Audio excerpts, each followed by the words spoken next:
the arts and humanities, the arts and humanities more generally, and where graduates go. So part of what I want to talk to you today is about the benefits of doing one of the masters in our faculty, and then the various skills you'll acquire that are transferable into lots of different sectors, and then some of the sectors that the graduates go into. Okay, so one of the first questions you might have is why pursue a postgraduate qualification in the first place? And there's lots of different reasons, all of which are very valid and very legitimate. So officially, you might just want to extend your learning in an arts and humanities subject. You might have a particular interest that you found and you want to develop that further, or you might want to specialize in a particular subject. So you might have studied something and want to study it even further just to specialize. You might also want to be more competitive on the job market. So some companies might request that you have 4 or more years of higher education. And so you're trying to strategically position yourself as employable. Alternatively, you might have a requirement from an employer. So for example, if you wanted to go into teaching, it might be a requirement that you have a master's in a subject, an arts and humanities subject. Unofficially, you might just need more time. You might be just looking for more time to spend in education. You might want to have more time to decide upon what you want to do. You might also want to get access to more resources and facilities that are offered within the university, or you might just simply enjoy student life. So you really enjoy being a student, you like engaging with lots of the activities that happen in the university. And again, that's quite legitimate.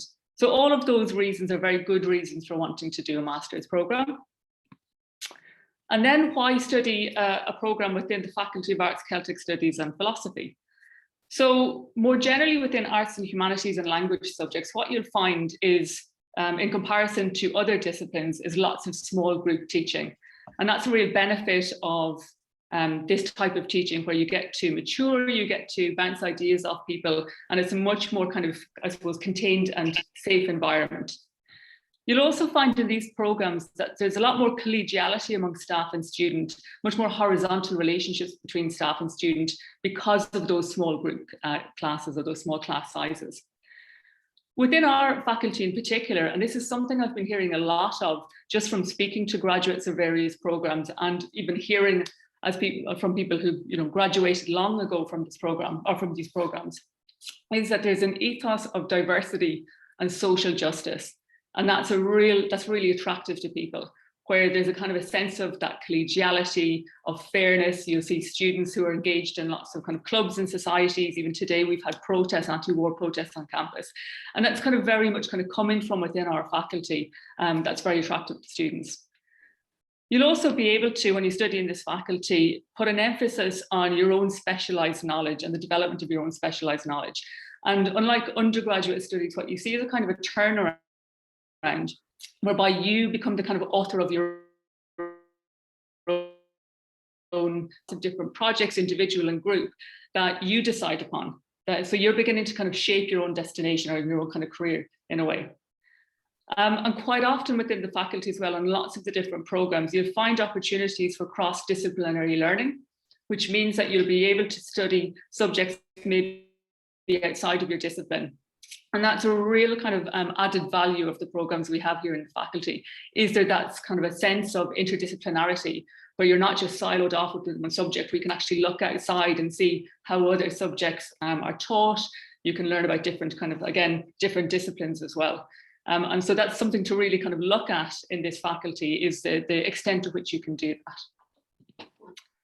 Also, outside of the direct teaching, you have a kind of a faculty life and culture, which is very attractive to students. So there's lots of different clubs and societies with many arts and humanities events and activities.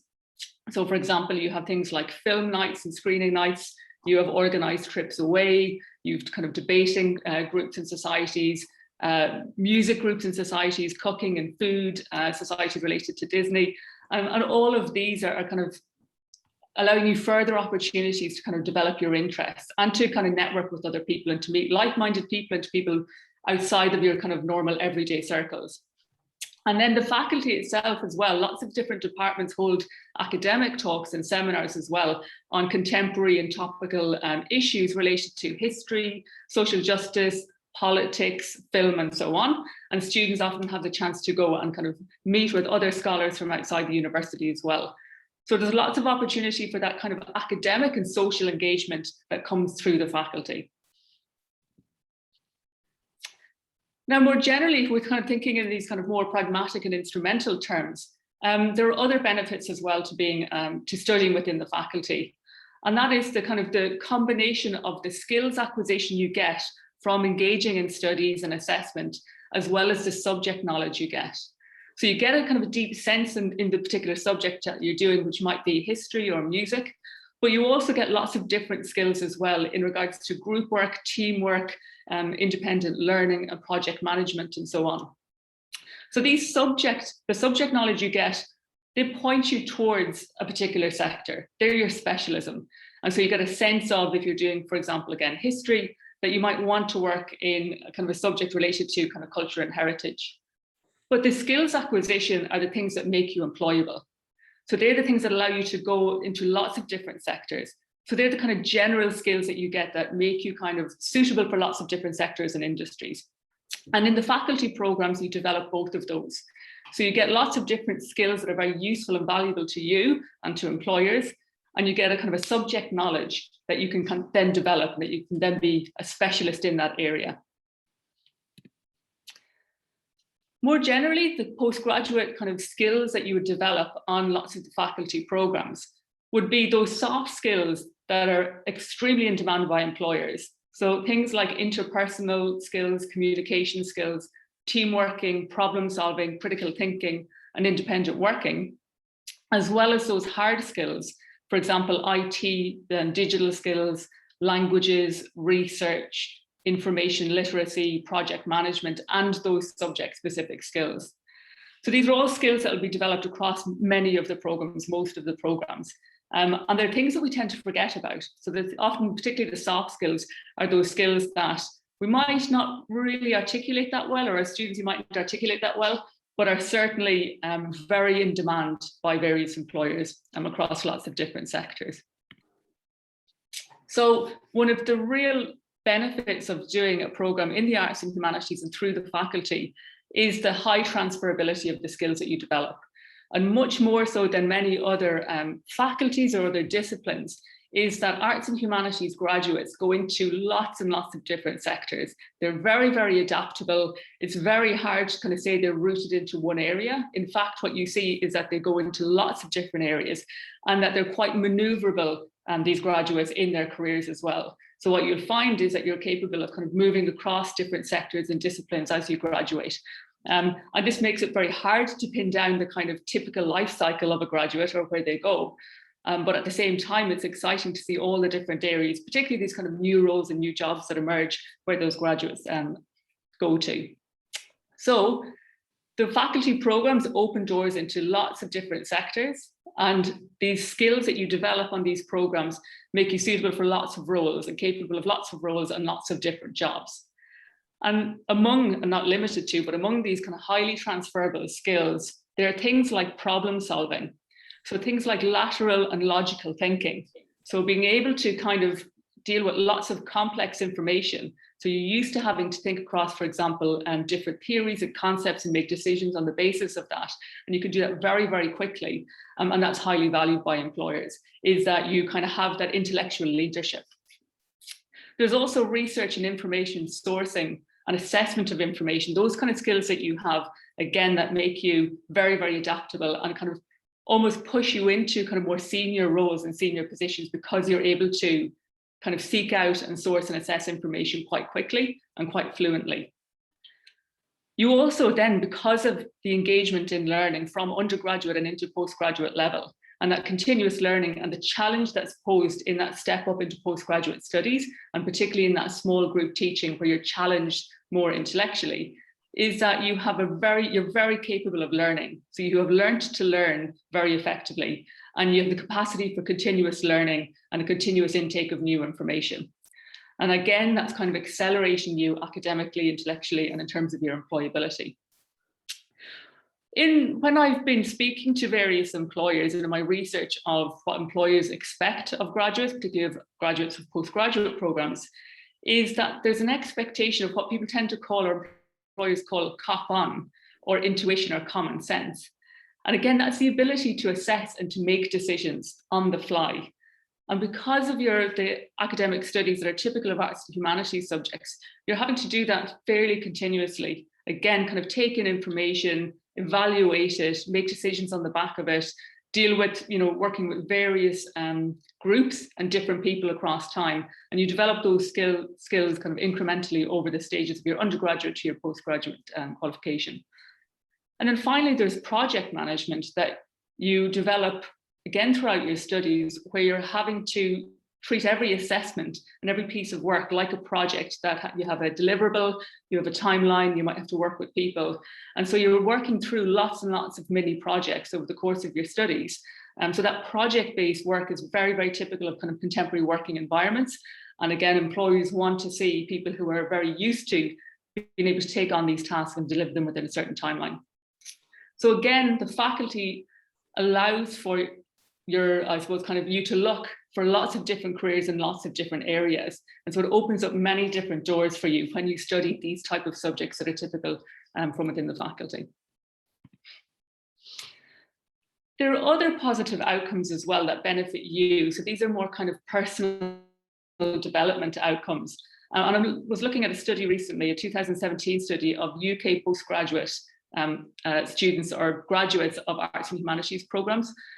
And some of the benefits they saw was not only in terms of employability and citizenship, but they saw the benefits of studying these type of programs as in seeing things from a broader perspective. So looking and seeing things from different perspectives and having to debate and think through their ideas and their way of looking at the world. So hearing views that they hadn't come across was quite important to them.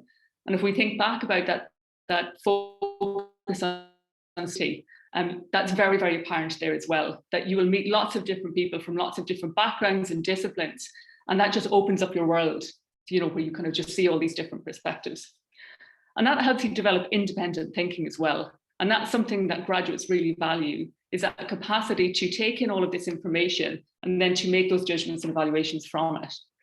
And other things that were mentioned were things like autonomy, the sense of ownership you get over these projects. Because when you study arts and humanities subjects and study subjects like, again, art, history, languages, media, and so on, you do take responsibility and ownership of your work an awful lot more. And again, you are supported through that quite often by supervision, by engaging in projects or dissertations.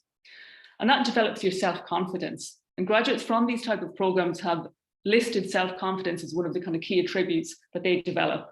And that makes them really confident about their future careers and confident about their role in the world, really. So there's lots of many different kind of personal and employment benefits to studying these programs.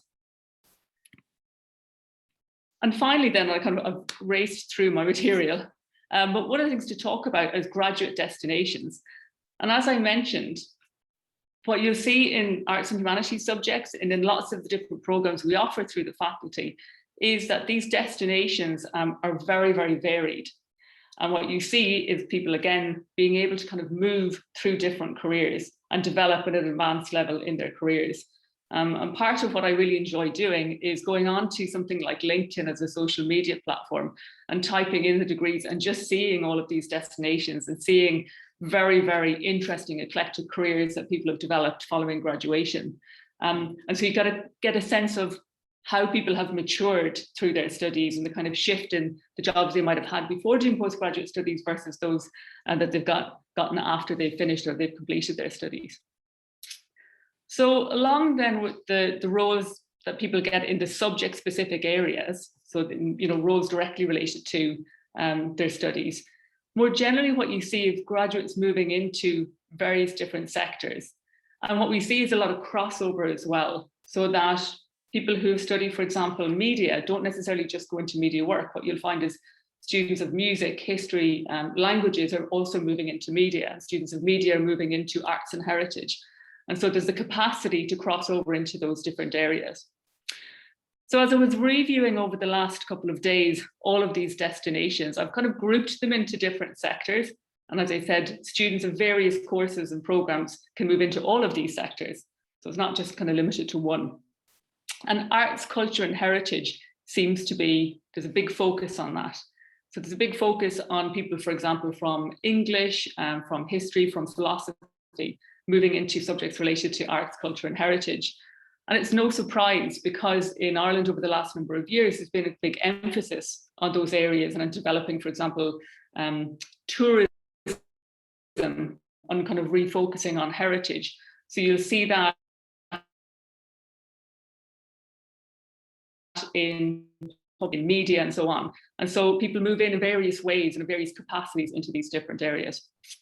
Because of this, again, this focus on social justice and this focus on fairness and diversity, we see a lot of graduates move into charity, advocacy, the non-governmental organisation, into those sectors.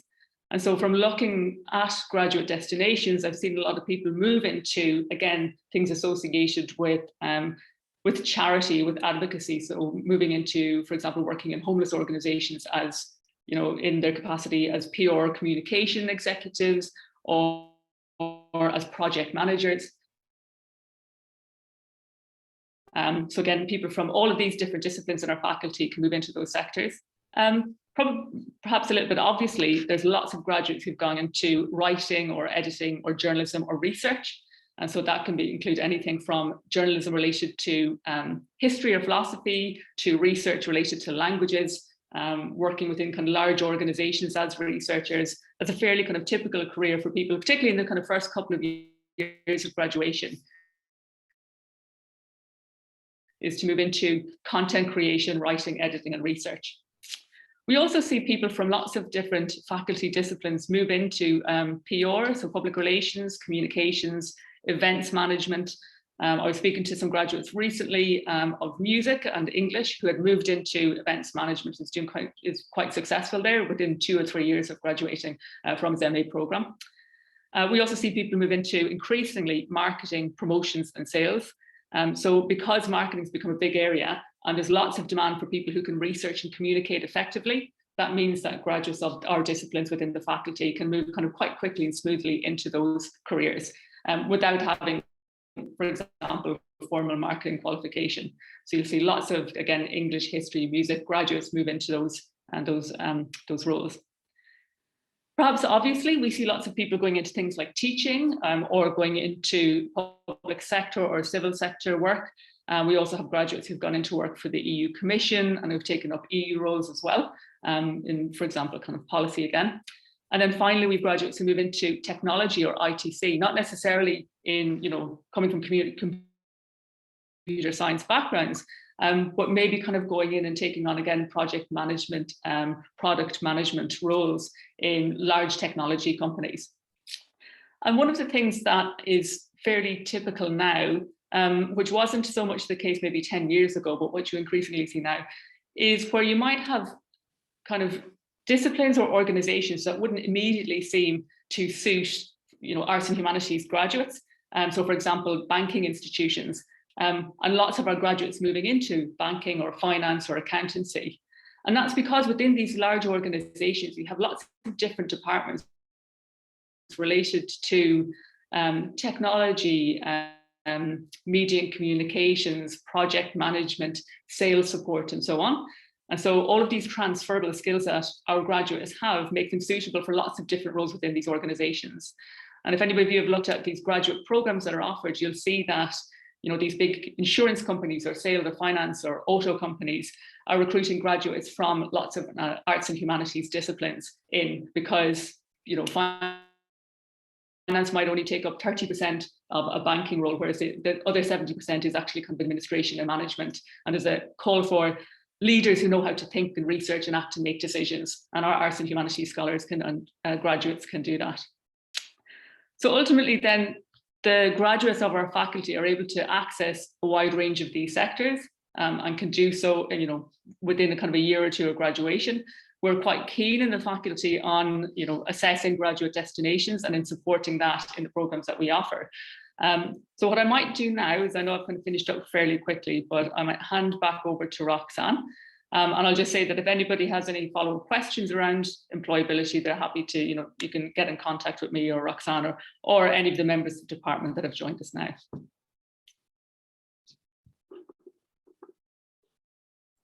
Thank you, Sarah. If anybody has any questions, please feel free to pop it in the chat, and members of the academic staff who are here, they're very happy to answer any of your questions that you might have. And just a reminder that all the Toastmasters scholarships are open. We'll close on the 30th of June. Don't forget to apply. You can apply for the Toastmasters scholarships when you are applying for your postgraduate course. It's all done on PAC and it's across all disciplines. So if you have any questions, please pop it in the chat, and someone will, an academic member of staff will respond to you. Sarah, I don't know if you want to add anything else to what you have, anything else that would be useful for students to know in terms of employability with an arts qualification. That, I suppose, that the kind of main thing to think about is that the value of studying something that's within the arts is, again, in comparison to other programs, is that you are not siloed into one particular direction or area. So quite often you'll see if you do something that's very, very subject specific and very kind of geared towards a particular sector, is that it might be much harder to make that transition into other areas. Whereas just the very kind of nature of the programs we have in the faculty is to allow for that choice and to allow for a lot of choice when you graduate. So you can kind of take time to develop your career, to move into lots of different areas, to kind of taste a lot of different jobs and sectors, and then to kind of eventually figure out the job that you would like. And so that's the kind of added value of doing this type of program. Thank you, Sarah. Okay. So just to remind everyone on the webinar this afternoon that this webinar has been recorded and it will be placed on the Open Day website for anybody who wants to go back to refer to anything that Sarah might have said, or if they want to review Sarah's presentation again, it will be available on the Open Day website for use after. So we have representatives here this afternoon from philosophy, from music, from the Irish departments, from the School of Modern Languages, from English, anybody, media studies. So anyone that has any questions, please pop it in the chat and we will respond to you. We also have a live Q&A later on this afternoon, starting from 6 to 7 p.m. If there's anything that you didn't get a chance to ask here, you can pop along on the live Q&A at 6 to 7 p.m. this afternoon also. Thank you.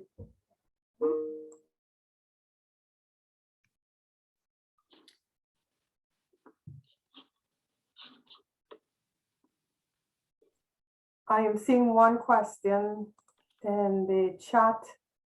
And thank you, Sinead. Sinead is responding to that question.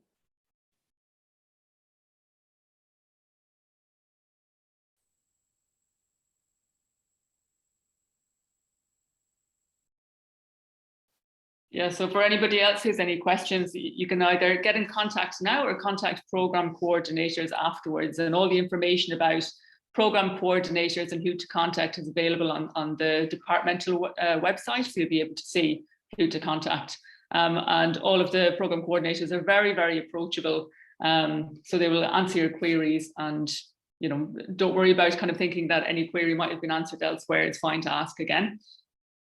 So my own kind of department is media. I think we have Maria here to answer any questions as well.